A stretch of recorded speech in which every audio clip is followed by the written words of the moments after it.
So can you respond?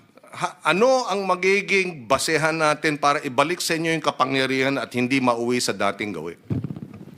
Maraming salamat po, Mr. Chair, no, and for the opportunity to explain kung ano naman po yung gagawin natin to minimize, if not eliminate, yung mga dating mga horror stories. In fact, when I assume talagang horror stories po, ang marami nating narinig na po. Una po natin ginawa, tinuloy natin yung modernization ng National Food Authority. Ito yung pagsasaayos ng mga warehouses and other facilities where ang lahat ng sistemang ito ay interconnected.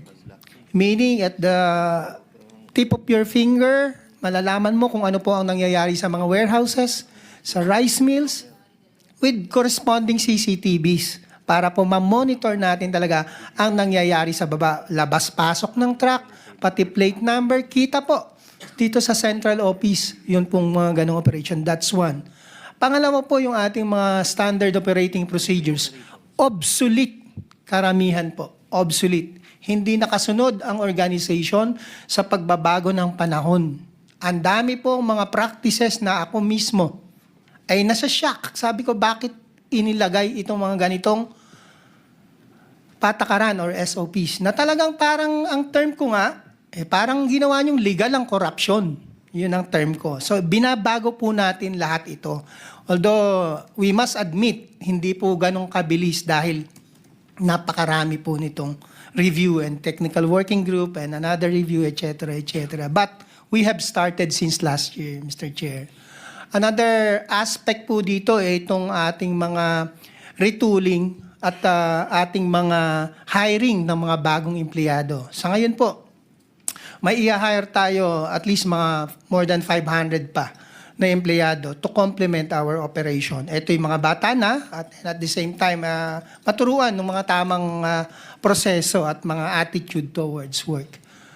Pangatlo, susunod po, ano pong ginawa natin? Siguro for the first time, I will be telling this kasi sabi ko nga, I would like to be fair with everyone in NFA. Hindi naman po sila lahat at kakaunti lang naman po itong masasama. Well, yeah, allow me to place that on record also. You know, yung 2 taon nating nagtrabaho dyan sa NFA, marami talagang mga mahuhusay, dedicated, at talagang dinedicate ang kanilang buhay sa public service sa usapin nga nung NFA operation. So I will confirm that. You know, ilan lang itong mga sugapa. You know, but yung rank and file ng NFA by and large are dedicated public servants who take pride, you know, in being the rice supply SARS, diba, of the country. But go ahead. At tama po, salamat po, Mr. Chair. So, ano po yung ginagawa natin dito since last year? In-intensify po natin yung audit. Out of this audit, nagkaroon po ng mga investigations at nagkaroon po ng mga filing of administrative cases and criminal cases. No? Siguro, kiningi ko lang sa aking Legal Affairs Department yung actual na standing ng datos ngayon. At if I, roughly, mga 40 katao ang na-issuehan ko na or na-charge ko na ng administrative cases.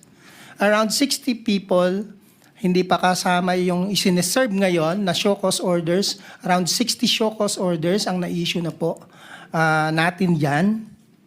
May mga finailan din po tayo ng kaso sa labas, sa korte, of which yung isa po ngayon ay nakakulong, no?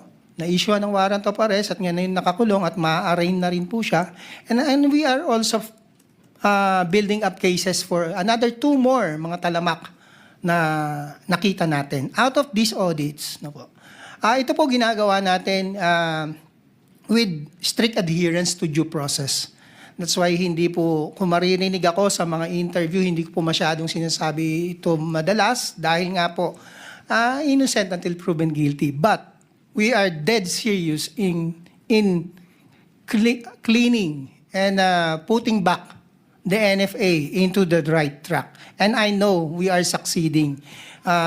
Hindi po ganun kadali po, pero we will not waver in our dedication to really put back NFA where it belong, na talagang nakakatulong sa ating mga sambayanan at wala na po tayong masyadong maririnig na mga horror stories. Salamat po.